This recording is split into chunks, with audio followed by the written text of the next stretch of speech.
Did you know that what makes a man's face attractive to a woman isn't quite as simple as just masculine or feminine? Mm-hmm. There's some fascinating new research that really digs into the nuances here. Yeah, it shows these surprising links between a woman's own situation, her own characteristics, and what she finds attractive in a man's face. Exactly. We've got this study, Women's Preferences for Men's Facial Masculinity, Trade-off Accounts Revisited, and we're going to pull out the key bits for you. Right, this is the one by Iris Holtzleitner and David Parrott. You shared it, and it's quite something.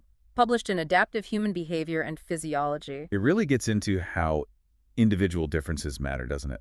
It absolutely does. They looked at things like self-rated attractiveness, financial worries, even how sensitive someone is to, like, germs, pathogen disgust. And they use these computer-generated 3D faces, right? Yeah. Manipulating masculinity across, what, 7 levels? Some of those, yeah. From extremely feminine all the way to hypermasculine. Hundreds of women rated them. So our mission today is basically to cut through the science jargon and give you the most interesting takeaways. And it's important because, have you ever wondered why advice on attraction sometimes seems contradictory? Oh, definitely. Well, this study kind of highlights why. A lot of older research just gave women a simple choice. Like face A or face B, feminine or masculine. Exactly, that either thing.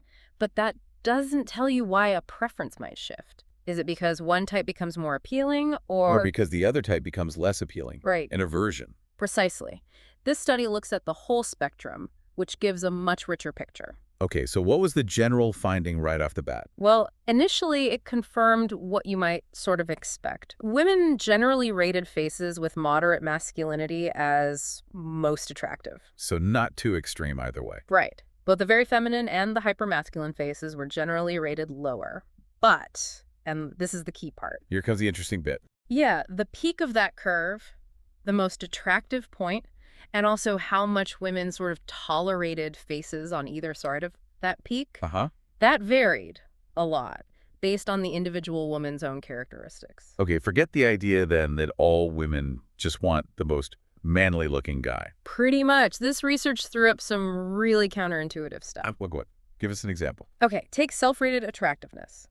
The women who rated themselves as more attractive, they actually showed less tolerance for the really low masculinity male faces. Less tolerance, so they disliked the very feminine male faces more. Kinda, yeah. Or rather, their attractiveness ratings climbed much more steeply as the faces got more masculine, starting from a lower point for the feminine ones. Interesting.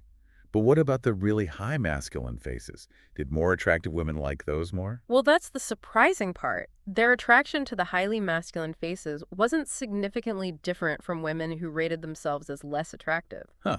So it's more about being less keen on the low end. Tentatively, yeah. The study suggests maybe more attractive women are a bit more discriminatory, particularly about less masculine You can features. sort of see that visualized in the study, right? Figure 2B, I think. Exactly, figure 2B. It compares women rating themselves a 1 versus a 7. Mm-hmm. The slope for the 7s is much steeper at the low end. Okay. What about financial worries? Did that play a role? I know some theories suggest maybe women worried about resources might prefer, I don't know, less masculine, maybe more provider type faces. That's a common theory, but this study didn't find a significant direct effect of financial worries on overall masculinity preference. So no link. Not directly on the whole preference curve. However, when they looked at it together with self-perceived attractiveness, something interesting popped up. The interaction effect. Right. It seemed women with higher financial worries actually disliked the very high levels of masculinity more than women with fewer worries. So worried about finances, maybe less keen on the hyper-masculine look? Why might that be? Well, the thinking is it might tie into perceptions of partner investment versus just good genes. Maybe hypermasculine faces are seen as signaling lower likelihood of sticking around and investing, which might be a bigger concern if you're already worried financially. That makes a kind of intuitive sense. It's not about preferring feminine faces, but maybe being warier of the most masculine ones. It seems that way, yeah. It's subtle. Okay, let's pivot. You mentioned pathogen, disgust, sensitivity to germs. The prediction there, based on some evolutionary ideas, was that higher disgust sensitivity would mean a stronger preference for more masculine faces, right? Yeah. As a sign of good health. That was the prediction, but it wasn't supported. Really. What did they find instead? Instead, Higher pathogen disgust sensitivity correlated with a steeper, more closed preference curve. Steeper and more closed. What does that mean in practice? It means their perception of attractiveness became more sensitive to quite small changes in masculinity. Think of it like their ideal window of attractiveness got narrower. So, more picky, maybe. More sensitive to deviations from their ideal point. Exactly. They weren't necessarily preferring more masculinity overall, but their preferences were more sharply peaked.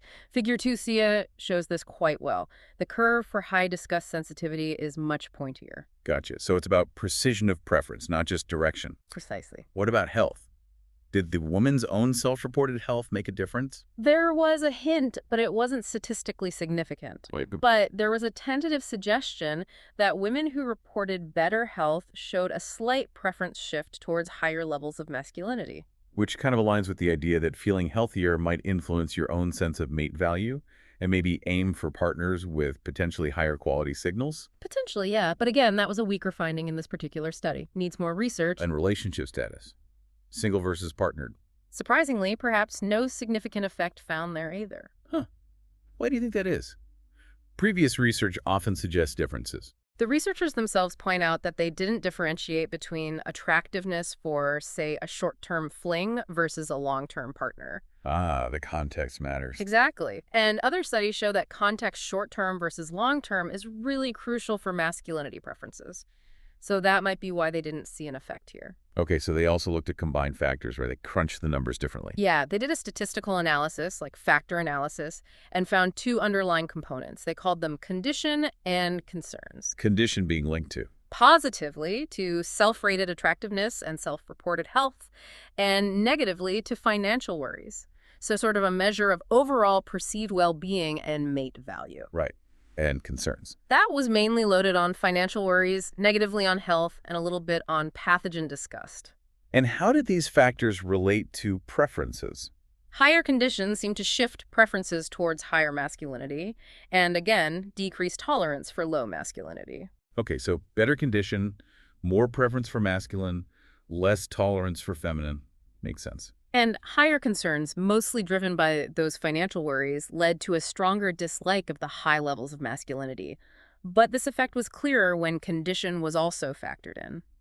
So it confirms that pattern we discussed earlier about financial worries and hypermasculinity, but embedded in this broader context. Exactly. It suggests these things interact in complex ways. They also noted that manipulating masculinity might inadvertently change how average or typical a face looks, and we know averageness itself influences attractiveness, so that's something to keep in mind. Right.